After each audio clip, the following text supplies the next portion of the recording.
విశ్రాంతి తీసుకుని రేపురా అన్నాడు. ఆఖరికి అంతఃపురానికి వెళ్ళి నిద్ర పట్టక బాధపడి తిరిగి యుద్ధానికి వెళ్ళి రాముడి చేతిలో మరణించాడు. రావణాసురుడు మరణిస్తే చాలని చూడడానికి దేవతలు ఋషులు అందరూ వచ్చి ఆకాశ మార్గంలో నిలబడ్డారు. రాముడు గెలవగానే లోకమంతా సంబరాలు చేశారు.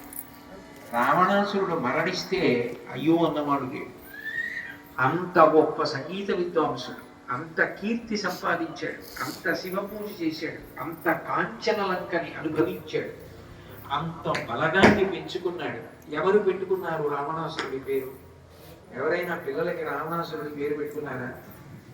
ఇన్ని కష్టాలు పడ్డాడని రాముడి పేరు పెట్టుకోవడం మానేసిన వాళ్ళు ఉన్నారా? అంటే ధర్మాన్ని పట్టుకుంటే మనిషి రక్షింపబడతాడని నిరూపించేటటువంటి గ్రంథం శ్రీరామ. అందుకే రామ అన్న నామం అంత గొప్పది. రా అంటే అగ్ని, మా అంటే అమృతం. రా అనగానే పాపరాశి కాలిపోతుంది. మా అనగానే అమృతత్వం చేత మళ్ళీ పాపములు లోపలికి వెళ్ళదు. అందుకనే రామ అన్న నామం పలికితే పాపము దగ్ధమవుతుందంటారు. మనకి సమయం సరిపోలేదనుకోండి, రామ రామ రామ అని 3 మాటలు అన్నాడు అనుకోండి, ఏదో చాలా ముఖ్యమైన పని మీద వెళ్ళవలసి వచ్చింది అనుకోకుండా, ఏదో నిద్ర లేచాడు, ఇవాళ పూజ చేసుకుందాం అనుకున్నాడు, కానీ ఎవరో చాలా దగ్గర వారికి ఏదో ఇబ్బంది వచ్చింది, అకస్మాత్తుగా తాను వెళ్ళవలసి వచ్చింది.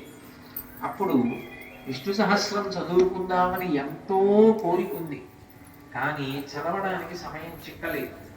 శ్రీరామ రామ రామేతి రమే రామే మనోరమే సహస్రనామ తత్తుల్యం రామనామ వరాననే. రామ రామ రామ అంటే విష్ణు సహస్రం చెప్పేసింది.